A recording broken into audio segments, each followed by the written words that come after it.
Welcome back, everybody. UK-based writer and literacy advocate for indigenous languages in children's literature, Bontle Senne, is currently back in the country for the launch of her Shadow Chasers book series for kids.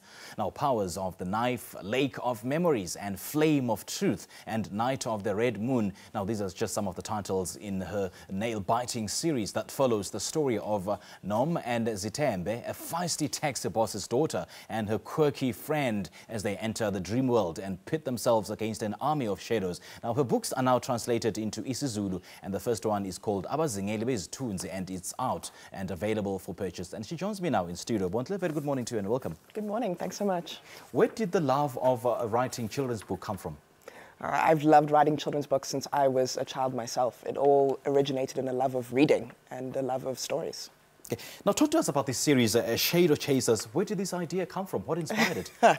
So a lot of what inspired Shadow Chasers was this idea that a lot of children in South Africa know what vampires are, know what werewolves are, but don't really know anything about African mythology and the stories and rich tradition of mythology that we have in South Africa.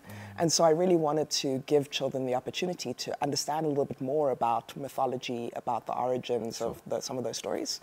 And of course, I wanted to write about a girl who was strong, who was empowered, and who was doing interesting things. So it was a natural fit.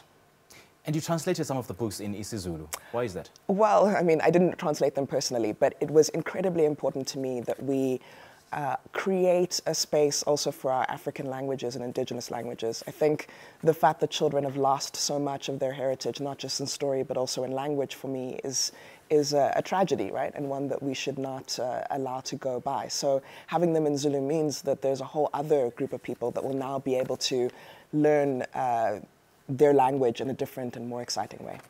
And how closely did you work with Sfiso Mzobe, if at all, in the translation of the first 3 books? So luckily, I stay in my lane. So he definitely did all the work and did a fantastic job. I had a look through them. I sent them to my mother-in-law and my mother. My mother-in-law is a teacher in IsiZulu, so I left it to the professionals to make sure that the translation was correct. But it was definitely wonderful knowing that someone was working with my work in that way. Now, Bontle, do you think enough is being done to enforce the culture of indigenous languages, particularly in school, just reading for pleasure amongst children? Certainly not, no. I think somehow we got to this idea of reading as medicine. It's something that people do because it's good for you, rather than it's something to do because there's a love of reading, because stories enrich your life, because they take you to a different place.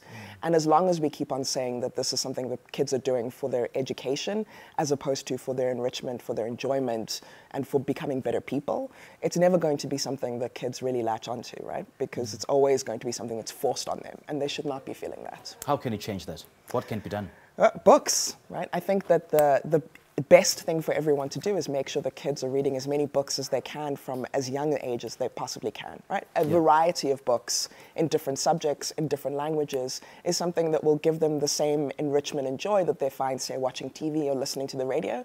They can find that in books. They can find more in books. And as soon as you can give more kids the opportunity to have that, the better they'll be. You are involved with the Puku Children's Literature Foundation. Yes. Take us through what you do through this foundation.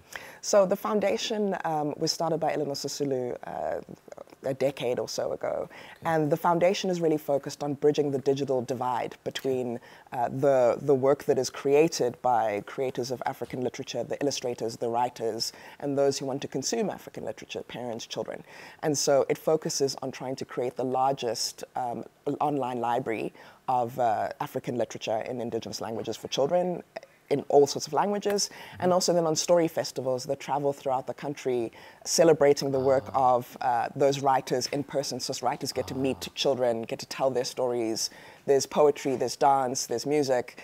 And the whole point is it makes the gap between where people think they are as readers and where people think writers are. Everyone imagines writers as these elite, very fancy people, you know, literature seems so highbrow, but really bringing it back to communities and making people understand that literature is just your stories, it's just your heritage, and you own just as much of it as anyone else does. Just a quick one, we don't have much time. You are launching this weekend. Take us through the details and what we can expect. Well, it's going to be, I already had last night Rosebank at Exclusive Books. This morning I'm at Bridge Books on Commissioner Street at 11 a.m. And this afternoon I'm at Nurek Sculpture Garden. And the whole idea is I'm going to be reading, doing activities activities with kids and introducing them to the world of the shadow chasers. Bontle, thank you so much for Thank you so much. Continue inspiring us. Thank you.